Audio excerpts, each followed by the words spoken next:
Hey guys, and welcome back to my channel. If you're new here, I'm a full-time fashion reseller on the Poshmark app, and today we're going to be talking about a super hot topic and something I've been wanting to make a video about for a long time, and I'm finally sitting down and doing it.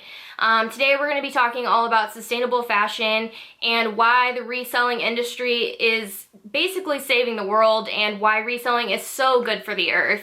I get comments on YouTube and on Instagram all the time, whether negative or positive, about what I do for a living, and I want to talk about what I do for a living and why it's good for the earth and why it's good for everyone involved. And I'm just so passionate about, recycling fashion, and I'm so aware of how wasteful the fashion industry truly is.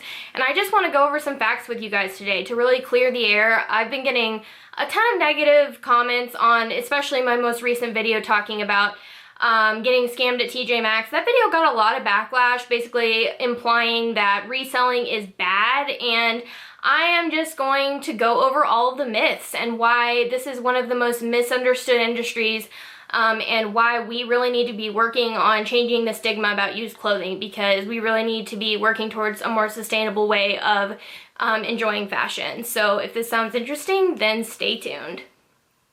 Okay, so first of all, I want to go over a little bit about me and, why I do actually know a ton about this industry and how I've kind of observed over the last few years how the fashion industry actually works. So first of all, I've been a fashion reseller for over 6 years, mostly part-time and then full-time for the last 3 years. And I also actively have been a volunteer at Dress for Success, which is an amazing organization that uses used clothing to benefit women who are trying to find jobs out in the workplace. And I've also been a thrift store shopper for so long that I've had the opportunity to volunteer in stores. I've seen the back room of stores. I've talked to managers in these stores, and I'm really just getting a first-hand look at what this industry truly looks like. So, of course you guys have probably heard about what fast fashion is truly doing to the industry and how it's basically making clothing disposable, which in itself is a whole nother video. But today we're going to talk about basically the stigma of being a reseller, and I've had people who are trying to get into selling tell me that they feel sort of guilty and they don't want to tell their friends about what they do because they feel like maybe it's wrong to be taking from the poor and things like that. And that's the first myth we need to discuss.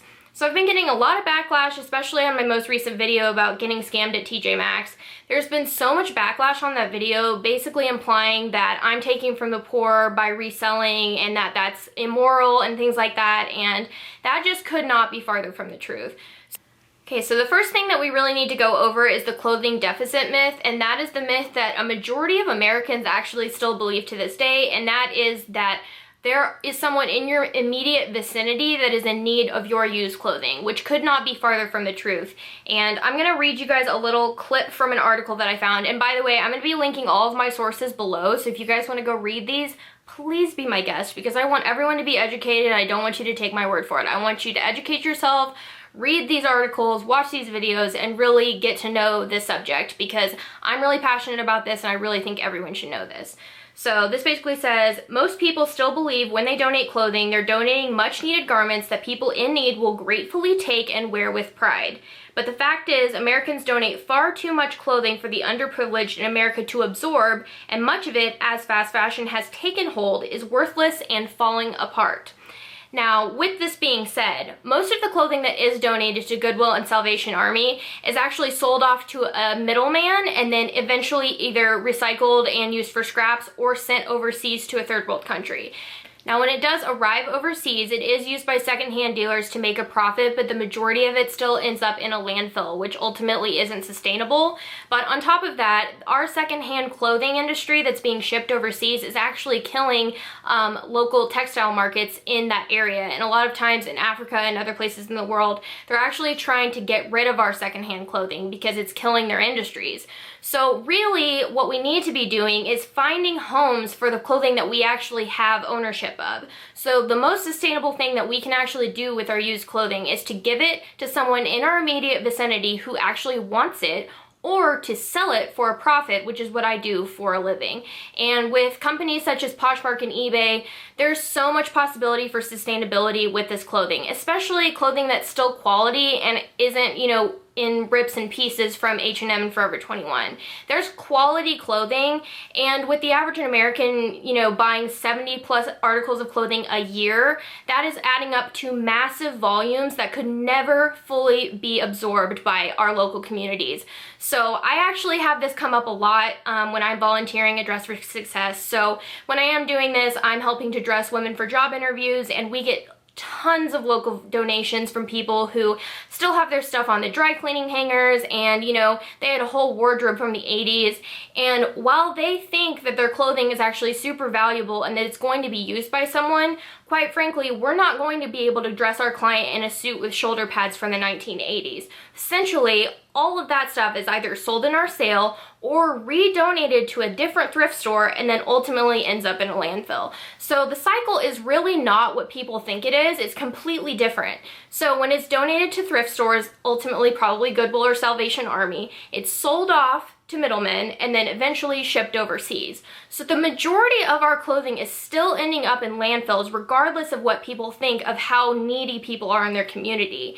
And I really just wanted to talk about this myth today because this is so funny to me, because I still get comments about this all the time, and I wish that I could tell every person that comments this either on Instagram or YouTube how wrong their thoughts are, and how, you know, it's really upsetting to me as a person who takes their job super seriously that people think my industry is wrong, when really resellers are changing the world. We're saving the earth from tons of textile waste, and I'm just really proud to be a reseller, and I really thought that this video needed to be made.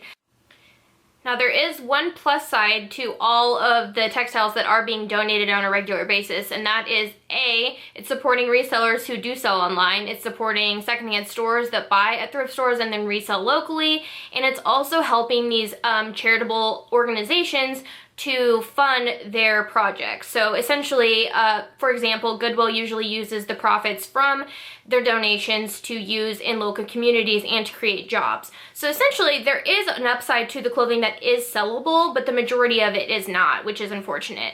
But it does have some upsides, and it is good to be able to donate somewhere rather than just chucking your clothes into the trash. But I really do think that that's why resellers are so valuable, because we're taking the clothing that is essentially someone else's trash and marketing it to the public and making a profit. Which, I mean, that's, if it's a consignment store, people have no problem with it, but for some reason, when it comes to reselling online and going thrifting and making money off of it, people have a problem with that, and I've never understood it, especially knowing so much about the industry. I just find it mind-blowing that people still have an issue with that. So again, I am going to link everything down below. There's a great documentary I'm going to link, as well as several articles that you can read up on the topic, but I kind of wanted to address this, and I wanted to go over it because this is something that I believe wholeheartedly is the right thing to do, and I wouldn't be doing it if I thought it was immoral. And I see every day in the back of Goodwill how overstocked they are and how the clothing is overflowing. There's absolutely no way we could use it all. So I'm really happy to be able to make an impact and make even a tiny dent in that, you know, massive overpopulation of clothing. So if you guys enjoyed this video, please give this a thumbs up and subscribe to my channel down below. And if you don't follow me over on Instagram, I'm always posting about this kind of stuff, so you can follow me at The Deal Queen. So thanks for stopping by, and I'll see you guys soon.